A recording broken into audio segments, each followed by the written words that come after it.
Next நேயர்களுக்கு என்னோட அன்பான வணக்கங்கள். இன்னைக்கு நம்ம புத்தாண்டு பலன்கள் குறித்து தான் பார்க்க போறோம். அதை நம்ம கூட ஷேர் பண்ணிக்கிறதுக்காக வாழ்க நலமுடன் ஜோதிடர் டிஜி சுந்தரபாண்டி அவர்கள் தான் இணைஞ்சிருக்காங்க. வாங்க நிகழ்ச்சிக்குள்ள போகலாம். வணக்கம் சார்.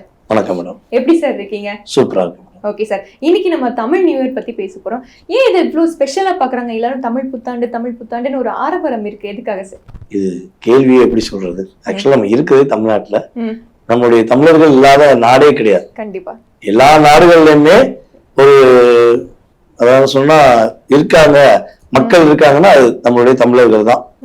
அதாவது உலகத்தில் அத்தனை நாடுகளிலும் இருக்கக்கூடிய நபர்கள் நம்மளுடைய தமிழர்கள். ஏன் நம்ம தமிழர்கள் இருக்காங்கன்னா, தமிழர்கள் எந்த இடத்திலும் அன்பின் மூலமாக ஈர்க்கப்படக்கூடியவர். அன்பின் மூலமா? ஆமா, தமிழர்கள்னாலே அன்பு, அக்கறை, ஒரு உழைப்பு எல்லாமே கலந்ததுதான் நம்மளுடைய தமிழர்கள்.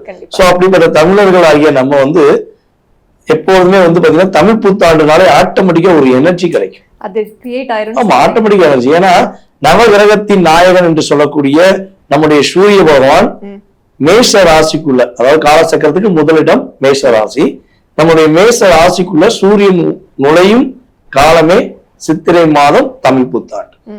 அதாவது நம்ம ஆங்கில புத்தாண்டு, ஆங்கில தேதிகள் நம்ம என்னதான் பயன்படுத்தினாலும் தமிழ் புத்தாண்டு கொண்டாடுகின்ற ஒரு கொண்டாட்டமே சிறப்பு. அந்த மரபு ஆமா, அந்த மரபணு தானே சொல்றாங்க.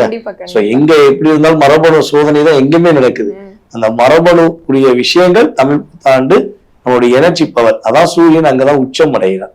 அப்ப நவகிரக நாயகனுக்கே தமிழ் புத்தாண்டு பிடிச்சிருக்கு. அதனாலதான் என்ன பண்றோம், சித்திரை மாதத்தை நம்ம தமிழ் புத்தாண்டா கொண்டாடி இருக்கோம்.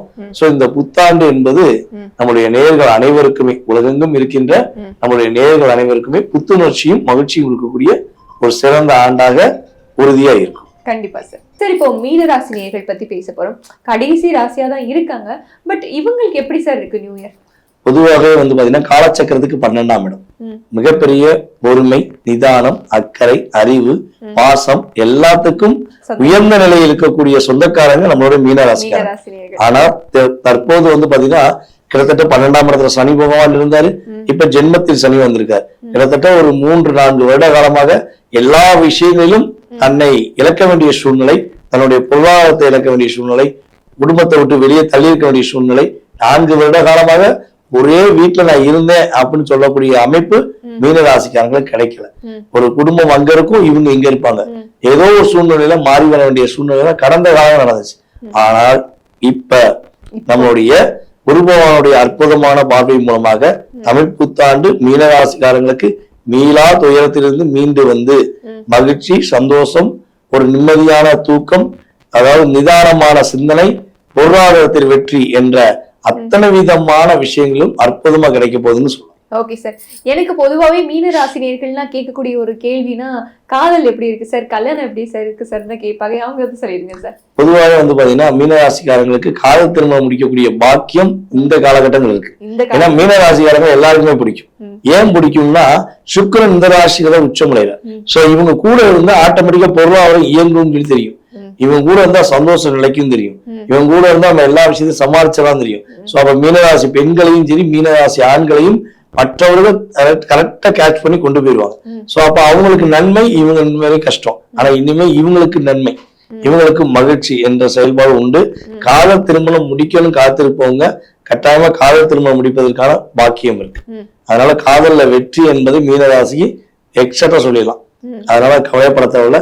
திருமண வாழ்க்கையில நிறைய போராட்டங்கள், நிறைய பிரச்சனைகள், நிறைய மனஸ்தாபங்களை சந்தித்து வந்த மீனராசிக்காரங்க இனிமே அந்த பிரச்சனையிலிருந்து வெளியே வந்துருவாங்க. இவங்களுக்கு இவங்களுடைய பார்ட்னருக்கு ஒரு நல்ல இணக்கமான சூழ்நிலைகள், ஒரு மகிழ்ச்சியான சூழ்நிலைகள் கிரக ரீதியாக இருக்கும். ஓகே சார், இப்போ உங்களுக்கு மாற்றங்கள் வரும்னு சொல்றீங்க.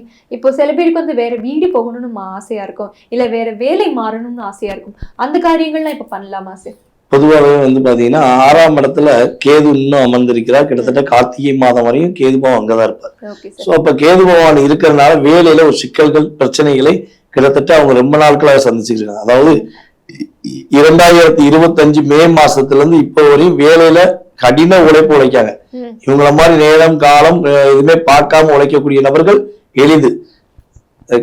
அது அரிதுன்னு சொல்லணும். அதாவது எளிதுங்கிறத விட அரிது. இவங்க மாதிரி யாருமே அப்படி வேலை பார்க்க மாட்டாங்க. ஆனா இருந்தாலும் இவங்களுக்கான மதிப்பு கிடைக்கும். அந்த மதிப்பு இனிமேதான் கிடைக்க போகுது. இவங்களுக்கான அங்கீகாரம் கிடைக்க போகுது, வேலையில பதவி உயர்வு கிடைக்கும், இவங்க லாபங்கள் இனிமேதான் பெற போறாங்க. ஏன்னா இவங்களுடைய லாபஸ்தானத்தை இவருடைய ராசியின் அதிபதியே பார்க்காரு, 11ஆம் இடத்தை பார்க்கறதுனால இவங்களுடைய லாபம் இரட்டிப்பாகக்கூடிய தன்மை, இவங்க உழைச்ச உழைப்புக்கு இனிமேதான் பதவி உயர்வு, ஒரு அங்கீகாரம் எல்லாமே கிடைக்க போகுதுன்னு தெரியும். ஓகே சார், இவங்க எந்த மாதிரி விஷயத்துல கேர்ஃபுல்லா கவனமா பண்ணணும்? பொதுவாகவே ராசிக்கு 6ஆம் இடத்துல கேது, ராசிக்கு 12 ராகு. அப்ப வண்டி வாகனங்களை போகும்போது கவனமா போகணும். போன நோண்டிக்கிட்டே போறது, எதையா கற்பனை ஆற்றலை சிந்திச்சுக்கிட்டே போறது, அதெல்லாம் கூடாது.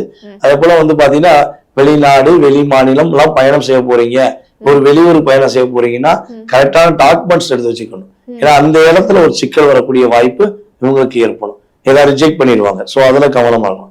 அப்புறம் ஏதாவது கடன் வாங்குறேன்னு சொல்லி வாங்கவே கூடாது. ஏன்னா பொதுவாகவே மீனராசிக்கு கடன் ஆகவே ஆகாது. ஏன்னா புதன் நீசமாறான், அதாவது காலச்சக்கரத்துக்கு 6ஆம் இடத்துக்கு இங்க நீசமாறான். அப்ப இவங்க கடன் வாங்கினாலும் மாட்டிக்கிடுவாங்க. சோ 6ஆம் இடத்துல இப்ப ராசி அடிப்படையில 6ஆம் இடத்துல சிம்மத்துல கேது இருக்கு. சோ அப்ப ஆட்டோமேட்டிக்கா இவங்க கடன் வாங்கினாலும் லாக், கடன் வாங்குவதை முற்றிலும் தவிர்க்கணும். ஓகேவா? அதே போல ஆரோக்கியம் சார்ந்த விஷயங்கள் சின்ன சின்ன பிரச்சனைகள் வருது அப்படின்னா உறுதியா பக்கத்துல உள்ள மருத்துவரை பார்த்து உடனே ட்ரீட்மெண்ட் பாக்குறது இவங்களுக்கு நல்லா இருக்கும். ஹெல்த்ல ஸ்கின் சம்பந்தப்பட்ட விஷயங்களை நம்மளுடைய மீனராசிக்காரங்க எப்பொழுதுமே கவனம் செலுத்தும். ஓகே சார், இப்போ ஷேர் மார்க்கெட்ல இன்வெஸ்ட்மெண்ட் பண்ணலாமா? இன்வெஸ்டிங் ஏதாவது பண்ணலாமா? இன்வெஸ்ட்மெண்ட் பண்ணக்கூடிய விஷயங்கள் உங்களுக்கு இப்போக்குரிய காலகட்டம் கிடையாது. கார்த்திகை மாதத்துக்கு பிறகுதான் இன்வெஸ்ட்மெண்ட் பண்ணி ஏதாவது வெற்றி பெற நினைச்சா பண்ணலாம். சத்தம் போடாம சைலண்டா சந்தோஷத்தை அனுபவிக்கக்கூடிய ஒரு அற்புதமான காலகட்டம். பிரம்மாண்டத்தை எதிர்பார்த்து பிரச்சனையில மாட்டிக்கும். இவங்களுக்கான சிறப்பான வாழ்வியல் பரிகாரம் சொல்லிருங்க சார். நம்முடைய மீனராசிக்காரங்க மேக்சிமம் இந்த மீன் தொட்டி இருக்கு பாத்தீங்களா, மீனுக்கு பொறி போடுறது, மீனுக்கு பொறி போடுறதுனால அது மீன் தொட்டி வீட்டுல வச்சு வளர்க்குற மீனுக்கு போடுறதை விட அது பொதுவாக இவங்க போட்டுட்டு இருப்பாங்க. நம்ம கோயில்கள்ல வச்சிருப்பாங்க பாத்தீங்களா குளங்கள்ல, அந்த இடங்கள்ல உள்ள மீன்களுக்கு இவங்க உணவு போடுறது. அதே போல பாத்தீங்கன்னா நம்முடைய சாலையோரமா இருக்கக்கூடிய பிராணிகளுக்கு இவங்களால முடிஞ்ச உதவிகள் செய்யறது, சாப்பாடு, வாயு இல்ல ஜீவன் தாங்க, வாயிலாம எந்த ஜீவன் சாப்பிட முடியாது, வாய் பேச முடியாத ஜீவன் சொல்லலாம். சரியா? அந்த ஜீவங்களுக்கு இவங்களால முடிஞ்ச உணவுகள் அளிப்பது இவங்களுடைய வாழ்க்கையில மகிழ்ச்சியும் சந்தோஷமும் உறுதியா நினைக்கும். கண்டிப்பா சார், நம்ம நேயர்களுக்கும் புத்தாண்டு அவ்வளவு இனிமையா அமையுடன் வாழ்த்தலாம். நன்றி. நன்றி.